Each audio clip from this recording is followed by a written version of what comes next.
Hey there guys, this is Obsidian Chill. Got another video for you today. This is coming from the test server, a part of the newly released episode 47, Brainiac Returns, with a release date more than likely coming later this month in May, but there's still to be determined. This is the second of two raids. We have Brainiac's command ship. This is going to be the regular version. The elite version will be coming later as well. If you are familiar with the map itself, you'll notice that it is based on Brainiac's bottle ship, the previous raid that we had. I forget exactly when that was released. That was probably had to be 2017, 2018, because that was during AM, or Advanced Mechanics. Now, in terms of the raid itself, typically when DC Universe Online releases two raids, you have one that's a bit more challenging and the other one's more of what they refer to as like a renown farm. So when you're running the elite, it's basically straightforward enough where you can't really fail it, and that it's usually just for mark farm or renown, and then if you want more of a challenge, you do the other raid. This one seems, the way it presently sits on the test server, seems more as the renown farm. It's certainly much easier than the previous raid that you saw earlier in my channel, the regular version for the Hall of Justice. And Hall of Justice Elite is definitely much more challenging than this Elite version as well. So the first boss fight, you'll see Brainiac is going to be similar, same thing to the Brainiac Battleship Brainiac, where he's got the data spikes where you have to block for. I'm not too sure if they actually kill you in regular and Elite, they will. There's also an augment breakthrough tied to it where you take less damage from it as well. He does have a few different adds in this fight. You have the Brainiac Replicant, sorry, if I could pronounce that properly, and then you have the Red Sun Drone as well as the Shield Bot. So it's not readily apparent in this fight what the Red Sun Drone does as well as the Replicant. They basically were just there. There is on the second boss fight, the Red Sun Drone actually does have a purpose, but in this fight it didn't seem to have any. But obviously you're just focusing on Brainiac, and then when the shield drone comes up, you're going to have to defeat that, or you're not going to be doing damage on Brainiac. And then he will cage the tank. He does have his teleport mechanic, which you just saw here. That's tied to Brainiac Battleship as well. And then obviously you have the purple damage pools that you see as well. So this one's really just kind of a straightforward fight, especially in regular. You're just worrying about defeating the adds as necessary, and then clearing shield and completing the DPSing. So it's more just making sure that you always block those Brainiac data spikes. That's something that some players tend to forget about. And then, of course, you have issues rezzing players or multiple players out at the same time. But that's a pretty standard mechanic that you'll see across for this boss fight as well. In terms of the group setup, right now, even for the newer version, the way this is set up is you don't really need two tanks, even for Elite. This is much more focused in terms of like I wouldn't say normal, but like the typical cliche setups here, where it's just one of each support role and then the rest is just DPS. That's kind of how it goes into Elite as well. But in terms of the one thing that from Brainiac Battleship that they need to bring back was, you'll see the ad coming up here, maybe not in this grouping, but the next one for the Brainiac Reaver.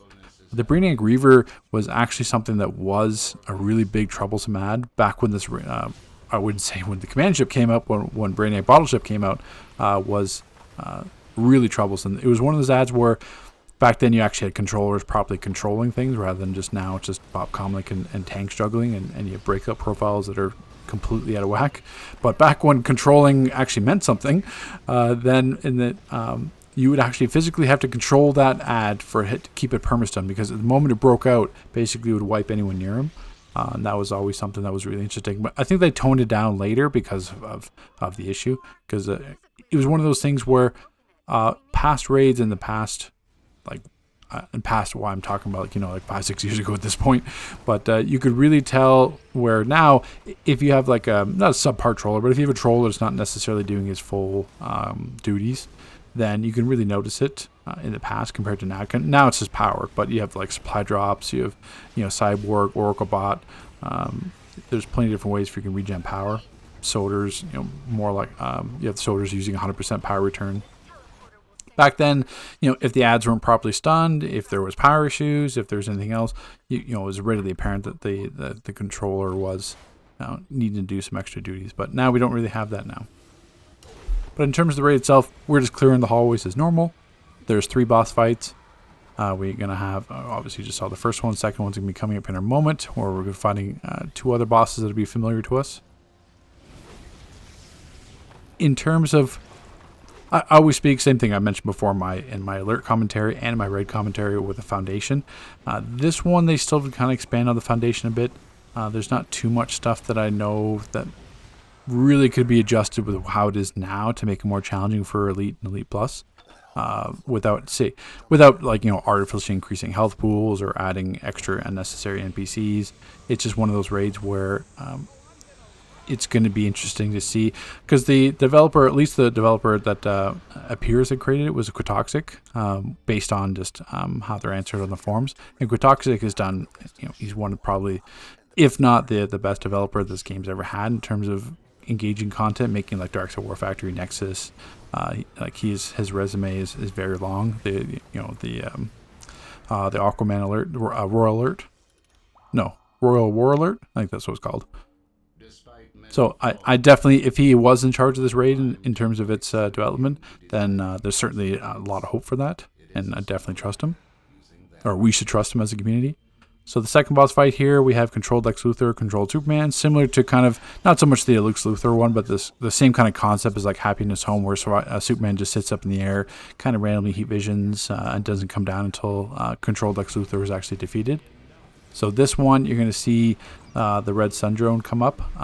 So basically, I should mention the heat vision first. That's what those orange targets are. So it's basically just tracking fire. So if you're standing in one spot, you're going to die. If you're moving around, he also does his freezing breath. That'll encase you. It doesn't appear in regular that unless you can break up right away, but in Elite, basically it hard encases you, where you have to be knocked, basically picked up and broken out, which is one of the issues there, especially because there's no way to block it, because even if you're blocking, you get encased as well. But that's basically the mechanic where you have Superman fighting. But you see here, you defeat the red sun drone, you're going to turn the cog, then it's going to stun Superman. Right now, the issue is that as soon as the Superman fight, I'm not sure if it's kind of like a mid-raid cut, like mid-fight cutscene, but you can't target Superman for like the first, like, what is it, 15, 20 seconds or so, basically playing out the like a non-existent cutscene. So I'm not sure if that's intended or not, but that's certainly kind of frustrating. We're just kind of sitting around doing nothing. But that's essentially what the red sun drone does, is it'll basically perma-stun Superman, so you don't have to worry about his solar flare, which is the same thing from 6th Dimension, or his other mechanics like the heat vision and freezing breath. But even in Elite, this wasn't, because I mean technically it is 2 bosses, but at the same time it's really just one. The only thing is it's a much smaller room. That's what you certainly have to contend with. So you've got the solar flare, you've got the tracking fire, so you can't really just track that across the room. There is obviously the green health barrels, which are typically present in regular raids now. Then you got the solar flare, which won't kill you in regular, but I'm sure it'll one-shot you in Elite, same as it did before in 6th Dimension. But same thing, really straightforward fight in terms of how you expect it to play out. Not as much mechanics on Lex Luthor. In Elite, he does do his bunker busters, but that's the same thing. And you'll have to see in the Elite footage that's coming later if I can't recall if the drone actually stuns Luthor as well, or is it just Superman? And then the one, if you recall Brainiac Battleship before, they had this part basically was like a split puzzle where you had to defeat 2 side rooms, turn the cogs at the same time, then you go back to the center, stand on the platform, so that puzzle is removed. I guess it just obviously didn't have much tie to this Brainiac Battleship one, but I mean that was kind of neat with Brainiac Battleship in the past. It would be interesting if this game did more kind of puzzle concept like that. They have had good instances in the past with different mazes or different puzzles, having to do like a separate group away from the raid do certain mechanics. So I mean that's always been interesting. They haven't really brought that back much in the past. So now we're at the final boss fight. This is going to be the Brainiac version that we're more familiar with Brainiac Battleship. So it's good. Basically it's that room minus the lasers. So if you remember Brainiac Battleship, there was that arachnoid that was in the center, which I'm pretty sure is the same as they just took it and added it to the weekly bounty. But this is that same room from here. So it's basically you fight Brainiac in the center. He's going to have his damage pools spawn up. He's going to have the data spikes. There's going to be these 4 cogs around the center, or you see other kind of 4 areas. They just came up now. So if you don't turn that cog, it's basically a raid wipe, similar to like a TTE mechanic where if you didn't turn the cogs on the orbs.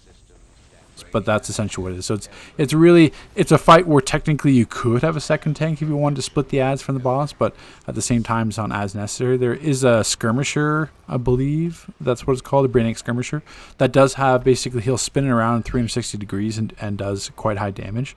And regular it's not an issue, but in elite it certainly was. So that's just something you have to watch out for. At the present moment, does not have like a skull attack or a chevron on it. But here it's going to go into a phase with their Brainiac data spikes. So it's really just kind of making sure you're spread out. Myself being mental, I had to be a bit closer for ambush pain, which got me killed and lost some damage a few times with the teleport because I wasn't aware that, well, going into this, I wasn't aware that the Brainiac still had this teleport from Brainiac bottle ship, so that becomes a bit of an issue. Typically, the teleport was to the farthest player, which I believe this is going to be the same thing here. Yeah, I think that's what it was. That cyber, if you're looking at my damage log on the bottom left, I believe we missed a cog, and that was the cyber eradication that damaged me for almost my full health. So that'll be a one shot in elite, but basically in regular, you don't have to worry about it as much.